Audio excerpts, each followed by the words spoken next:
नमस्कार दोस्तों, आप सभी का स्वागत है आपके अपने YouTube चैनल वैकेंसी गुरु में। मित्रों, आरसीईटी एग्जाम को लेकर एक और महत्वपूर्ण प्रश्नों के वीडियो में आप सभी का स्वागत है।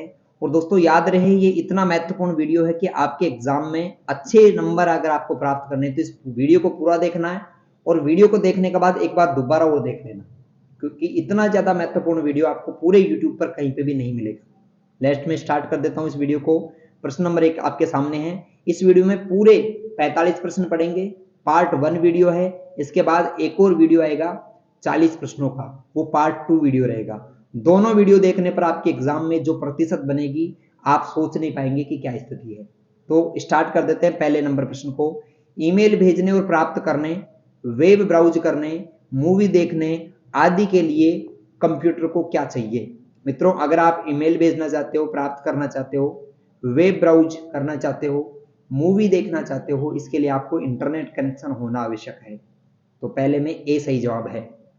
दूसरा, इंटरनेट सेवा प्रदाता को विभिन्न रूपों में संगठित किया जा सकता है।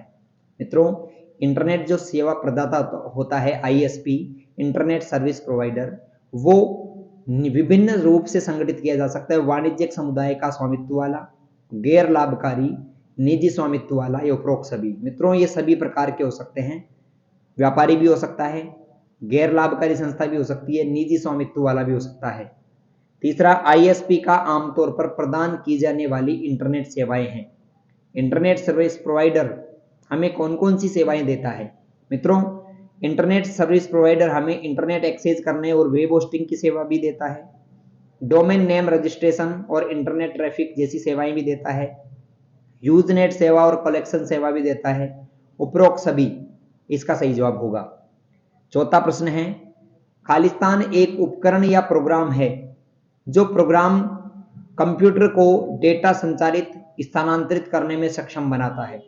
यानी कि एक ऐसा उपकरण प्रोग्राम है जो कंप्यूटर में डेटा संचारित यानी इंटरनेट चलाने के लिए और डेटा को ट्रांसफर करने में सक्षम बनाता है। मोडेम कहलाता है। क्या कहलाता है मित्रों? मोडेम। कंप्यूटर में सूचना खालिस्तान में संग्रहित होती है। दोस्तों, कंप्यूटर में सूचना जो होती है वो कहां पर संग्रहित होती है? सूचना एनालॉग, डिजिटल फ्रेम, मोडेम या उपरोक्त सभी। इसका सही जवाब है डिजिटल फ्रेम में स्टोर होती है।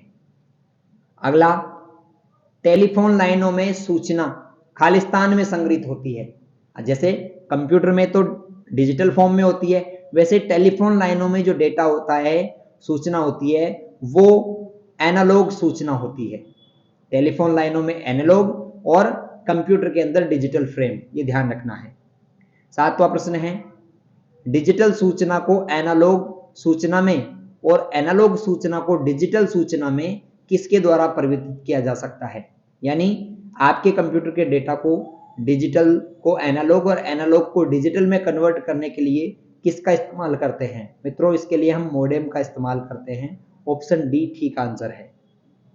अब पूछ रहा है मोडेम के कितने प्रकार हैं? तो मोडेम के जो प्रकार हैं वो कौन कौन से हैं? देखो, मोडेम आंतरिक मोडेम भी होता है, बाह्य मोडेम भी होता है, पीसी कार्ड मोडेम भी होता है। तो उपरोक्त सभी मोडेम सभी प्रकार का होता है, पीसी कार्ड, इंटरनल, एक्सटर्नल। तो उपरोक्त सभी इसका ठीक आंसर है। 9वां प्रश्न है, खालिस्तान उन सभी वेबसाइट्स और पेजों को दिखाता है जिन्हें हमने पहले देखा है।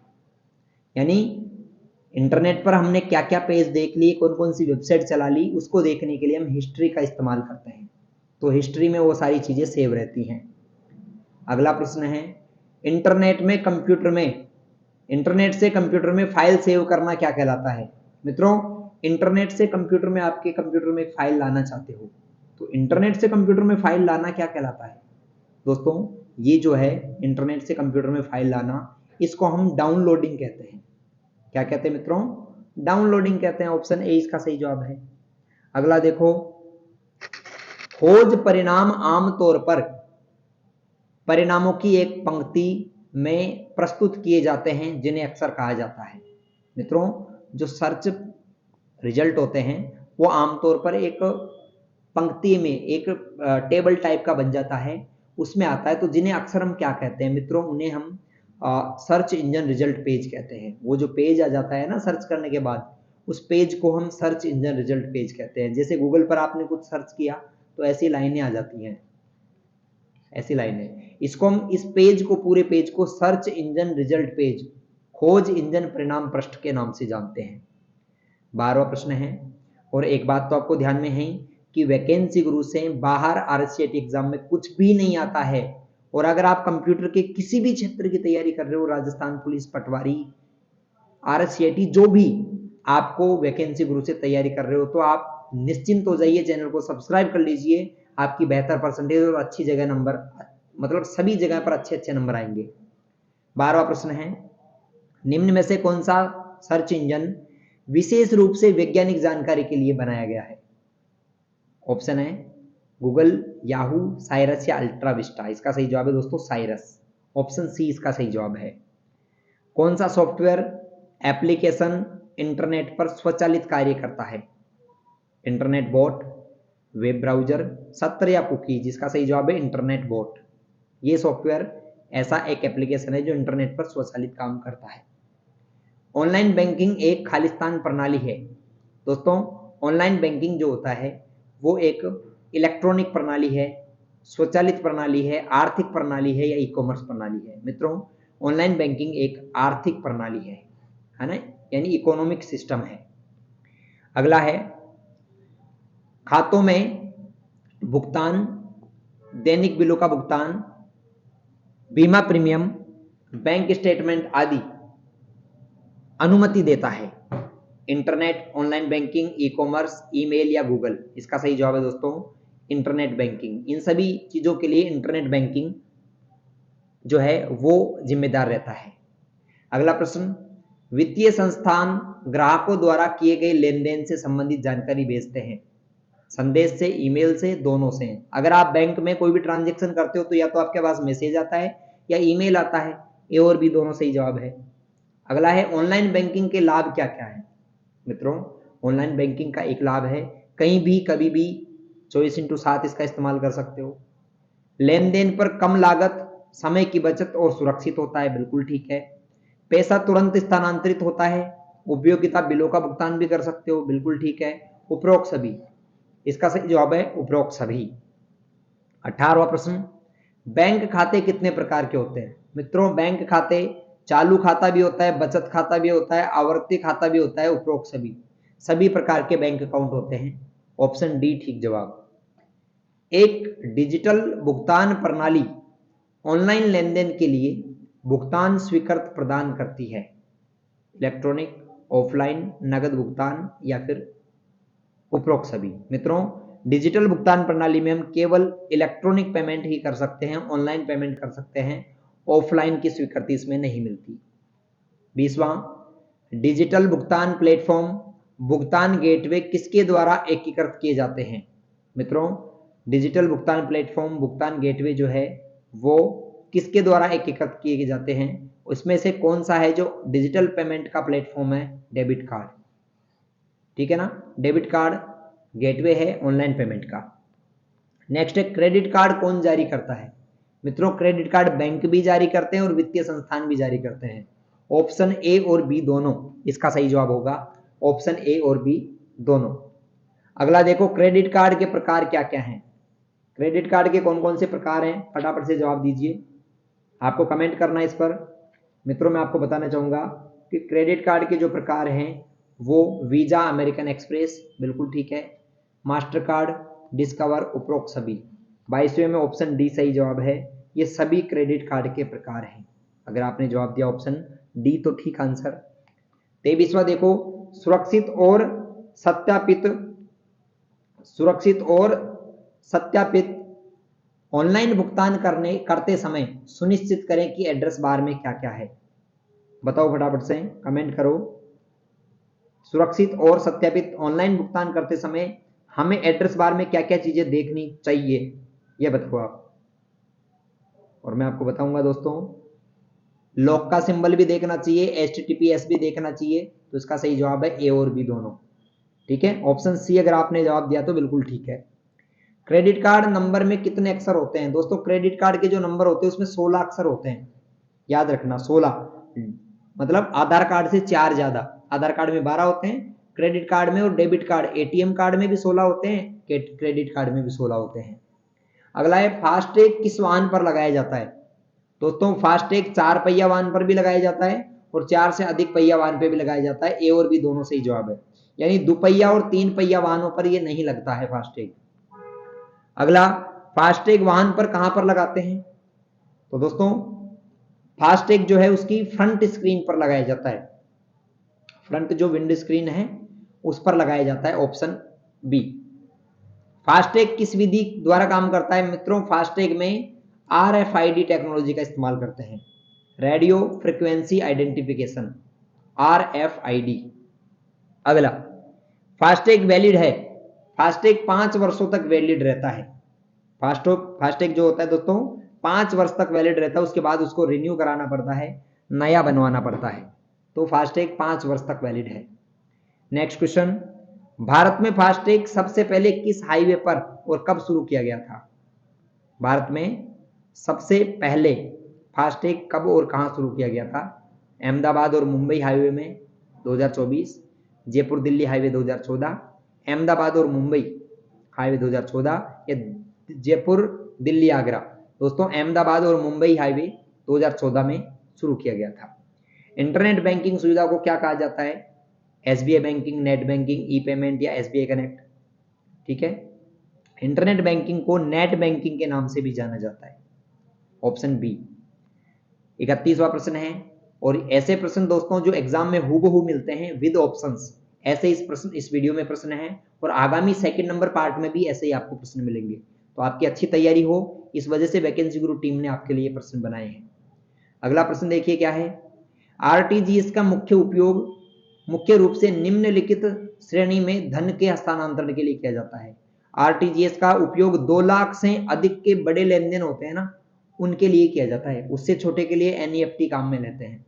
तो 2 लाख रुपए से ज्यादा बड़े लेन देन RTGS के माध्यम से होते हैं। RTGS में धन का हस्तांतरण कब संसाधित किया जाता है? दोस्तों RTGS में आप पैसे ट्रांसफर करते हो ना, वो तुरंत और व्यक्तिगत रूप से ट्रांसफर हो जाते हैं, फटाफट से, ज्यादा समय नहीं लगता। 33वां, इंटरनेट के माध्यम से उत्पादों और सेवाओं की खरीद और बिक्री से तात्पर्य है?